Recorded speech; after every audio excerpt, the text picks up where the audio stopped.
What's up, guys? Welcome back to Storytime with Uncle Reddit. My name's John, and this is r/Tales from Tech Support. We have two cats hanging around today. Nickel's right there in the frame. He's got a little bit of catnip, I gotta confess. He wasn't leaving anyway, but I figured I'd give him a little bit of a treat. So if you see him licking the bedspread, that's why. And Dime, he's just on the other side there, but he's doing Dime things. So, all right, let's do some tech support. Can't fix the issue if the problem is the user. We don't manage users' home networks.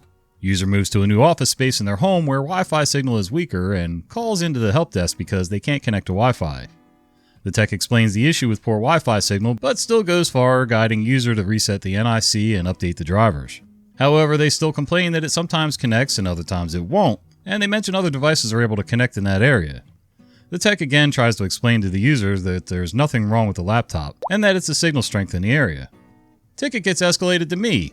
Told the user to move closer to the AP. They did and responded, yes, it connects. I made them disconnect and reconnect a few times. Works flawlessly. I had to move back to the office space. Connection drops. I told them to get an extender or work in the area where the signal is stronger. They then informed me for some apparent reason that their spouse is in IT and their device connects. Extenders cost a hefty sum, roughly $150, and that they don't want to work in another area. Then they asked me for a new laptop, stating that the other devices in their home can connect in that area. Issues with the laptop. I told them that there's nothing wrong with the laptop, and it's not my decision, but their internal IT to decide if they were going to give them a new device or not. I pass it on to internal IT. He also mentioned no guarantee that it'll resolve her issue, but decides to send the laptop anyway. Wait, your wife is in IT, and you can't get your Wi-Fi issues solved at home with the person you live with? It's stupid. I mean, if it was disconnecting all the time, even if you were in close range, I would say it was your Wi-Fi card, your integrated Wi-Fi, something like that. But obviously, just like in my home, I have an old house. The first floor spreads out a little bit, but really the biggest problem is the plaster and lath walls. And well, plaster's dense anyway, so that helps kill signal right off the bat. And then around the archways, the old original archways that we haven't gutted out yet, They have sort of an Art Deco-y curved archway at certain openings through the house. There's metal mesh in those, and that really kills signal too. So we got extenders and all kinds of stuff. We have a mesh network, and it seems to work pretty well. Every so often, my wife will have problems, but you know, it's nothing that usually a restart of the modems and routers and all that stuff doesn't help. I just can't believe this person can't get their issue solved with built-in IT at home. Well, I guess you're not getting paid. I used to work as help desk for a small company. At the time of this story, we had just switched over to an external payroll service. Almost everyone signed up without issue, with a few glorious exceptions. This was an exchange I had with one of the maintenance guys. Let's call him Dude. Dude calls in. Help desk, this is Evan. Dude says, I need help signing up for my payroll account. I remote into his PC, then direct him to the sign up page. Alright, put in your personal info here, let me know if you need help with anything. Dude takes forever to type in the info. I get distracted with other work. Dude says, okay, I'm done. Okay, let's try to log in now. What's your username? Then he says his full name with spaces. Are you sure? They don't allow spaces in the username. Let's try to log in anyway. The login doesn't work. We try multiple variations. Are you sure that's the username you just picked? Dude says, yeah, definitely. I got it written down right here. Okay, well that's not it. Let's hit forgot username and it'll send you an email with your username. The email doesn't arrive. Are you sure you used your work email to sign up? Dude says, yeah, definitely. Okay, let me go check with head of HR and see what's going on. Head of HR logs in with admin rights, gets Dude's email and username. Okay, so your username is username, and it looks like you used your big ISP email. That's why we didn't receive the email, so let's log in with that info. We go to the login page and put in the proper username. Alright, type in your security question answer and then your password. Dude takes 3 tries to get the security question right. It was his daughter's name. Okay, now this is the password you just signed up with. The password for your payroll account. Got it? Dude says, yeah, definitely, I got it written down right here. He tries multiple passwords and none work. At this point I was frustrated. This is normally a very simple process. I don't know why we allowed users to sign up with personal emails, but that's not my call. Okay, we'll need to reset your payroll account password. Do you know how to get into your big ISP email? Yeah, definitely. I have it written down right here. I go to big ISP login page. Okay, now log in. Dude types in his full name with spaces as username. And then I say, again, they wouldn't allow spaces in the username. And I know from when I talked to the head of HR that your username is ISP username. So I type in the proper username for him. Okay, now enter your password. He types his password and hits enter. That doesn't work. Me trying to control my rage. Okay, let's try to reset the password to this big ISP email account then. Let's hit forgot password and answer the security question. Dude types in the answer to what's your favorite pet? And of course, it's not the correct answer. Dude hits enter 4 times without changing the answer. Me. If it didn't work the first time, do you have any other pets? Dude says, I only got 1 dog. Then I tell him, well, I guess you're not getting paid. After the call ended, I call into Payroll company support and got his account changed to his company email. It took 2 attempts to reset his payroll account password, but we got in. I showed him how to clock in and out and view his paychecks. Turns out he was a super nice guy who works with his hands and doesn't use computers. He originally retired in the early 2000s and never had to use a computer at work. He told me that he would buy me a beer next time he was in town. Sometimes patience pays off. Be nice to less computer savvy people in your life. Yeah, sometimes patience does pay off. It's tough to be patient when you know answers that other people don't, or you at least know that they're doing something completely wrong. My wife, I love my wife, don't get me wrong, but she infuriates me when it comes to anything to do with her computer or her iPhone. Now, I'm not an iPhone guy. There's not a whole ton of difference from one tech to the other when it comes to just navigating menus and stuff. It's just that they're in different locations, and it just kind of rubs me the wrong way to go into an iPhone and try to search around for settings and things like that when I'm used to Android. And I'm not one of these guys that's, Android kicks iPhone's ass or, whatever. No. They're both equally good technology. I like mine better because I like mine better. That's all. It's what I'm used to. It's what I like. It's what I know. Anyway, she'll get on her computer and starts talking about this piece of crap, that piece of crap, blah, blah, blah, blah. And it's not the computer. I keep telling her, this is not the computer. Computers are, for the most part, garbage in, garbage out, And if you're getting less than optimal results from whatever you're trying to do, then it's probably something you're doing or not doing. She gets mad at that, and I have a hard time not telling her that because it's true. Slow down. Don't just keep tapping buttons. When I walk in and look over her shoulder, I say, okay, stop whatever you're doing. And I say stop, and you hear tap, tap, tap, tap. No! Stop means stop. When you're out driving by yourself, do you ignore those big red octagonal things that say stop?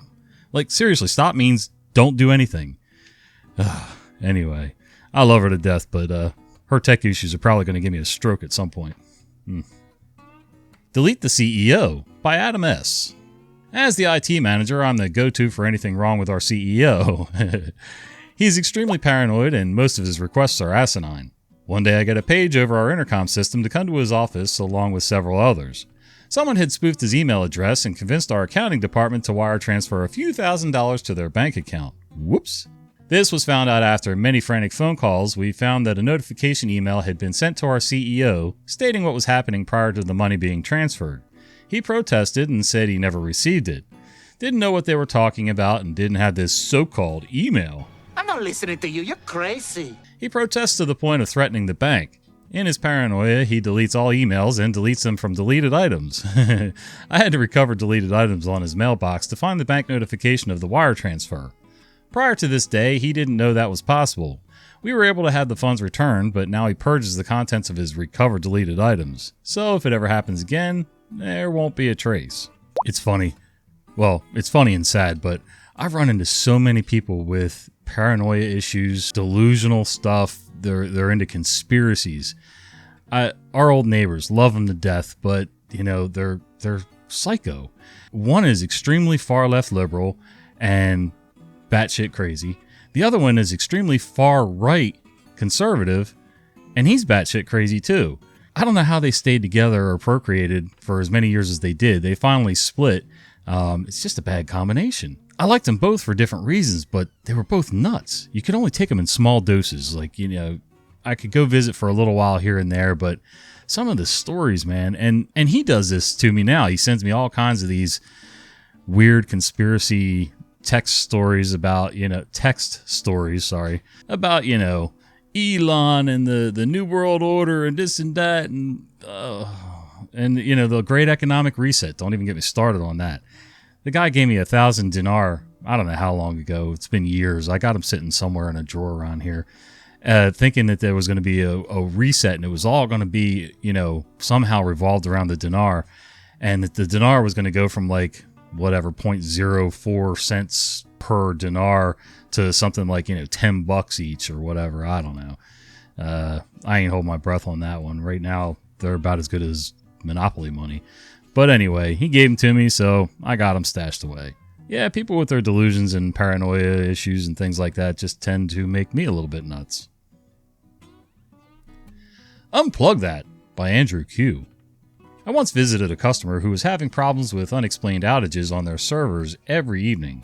When I arrived, I noticed that their entire server room, 3 racks, was powered by a series of daisy-chained power strips leading back to a single double socket. Wow. It turns out that the cleaners were coming in every evening after the office staff had left and were unplugging one of these final 2 power strips in order to plug in their vacuum cleaner. I suggested that they may wish to consider locking the server room to prevent the cleaners unplugging things, to say nothing of the security issue, ideally a power supply with a UPS. The customer came up with a more creative solution. The next time I visited, they had remodeled the interior of their office. This included knocking down some walls and building a few new ones. They proudly showed me their solution to the problem. Had they sorted out a decent supply? A UPS? Had they locked the door? Had they simply asked the cleaners to use a different socket? Of course not. They had built another wall right on top of the wall with a double socket, with only the 2 cables coming through from the other side. They had cemented the plugs from the final power strips inside the wall itself. Let's see them try and unplug that, they proudly declared. What if you need to change the fuse in one of those plugs, I asked. Oh, crap. Talk about making things extra difficult. Holy cow. Locking the room would have been the first choice. Although, you kind of got to get rid of those daisy chain power strips, because I know that in itself can cause many, many, many issues. Yeah, UPS, get rid of the daisy chain, give everything dedicated, cords and plugs and whatever. And then make sure your door's locked. Well, I don't know. Maybe the lock first. That actually makes more sense. Then you can work on going back to the other stuff and fixing that. But to build a whole new wall and plaster it in and everything, that just seems a little silly. High Touch User by David L. So we're in the latter stages of migrating our employees off of an older Exchange 2003 on-premise systems to Office 365. Pretty much all the early adopters and adept users have had their mailboxes moved without much incident. The High Touch users are up next, and I'm working with one of the VPs.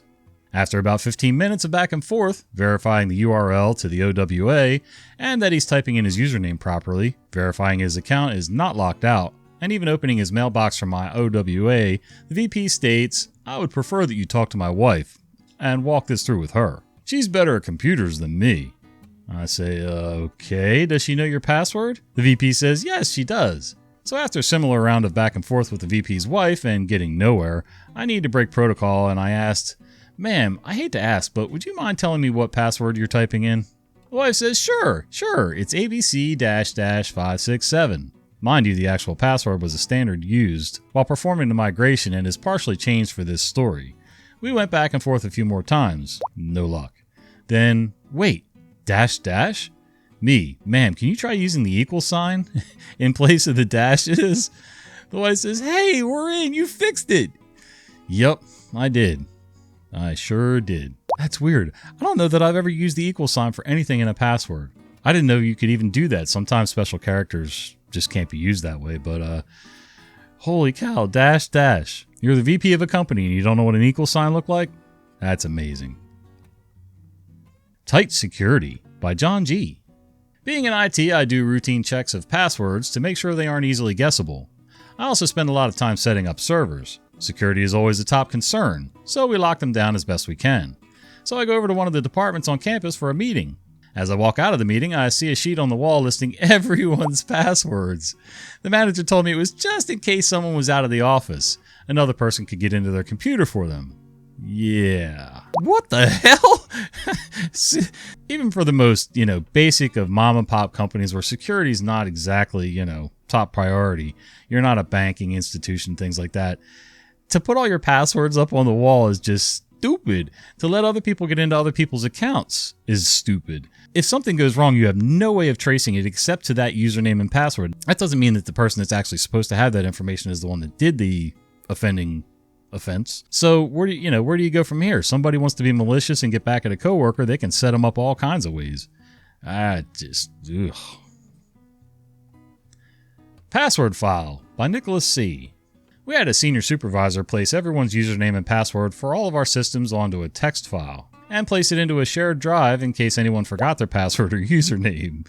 We had a lot of desktop backgrounds changed to kittens and a lot of frowned upon downloads registered to random people's accounts. It was a mess. Again, why would you do that? I mean, keep it for, the HR person, your tech person, so that, if people have problems getting in, they can help them out.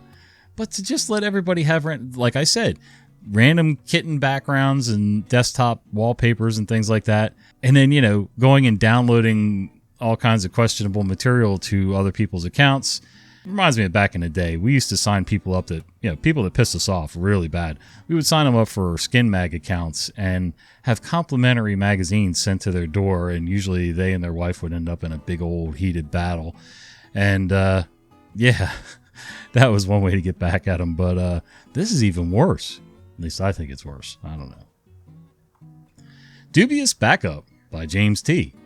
We went to a client to look at providing steps and costs to move their infrastructure from an ancient local server platform to Azure. We looked around lots of their antiquated hardware and software before I spotted it.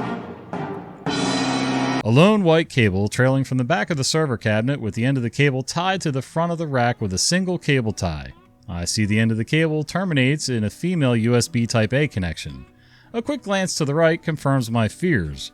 A complete tray full of different color, unlabeled USB thumb drives, which they're rotating to store backups.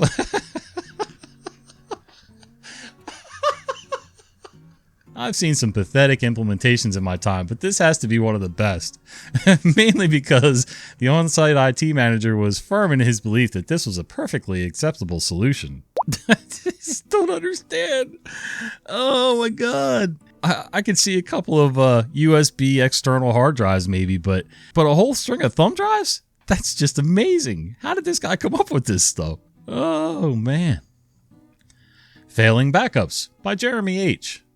Me, tech support, may I help you? The user says, our backups are failing again. You helped us the last 2 months. We really need to get this situation resolved.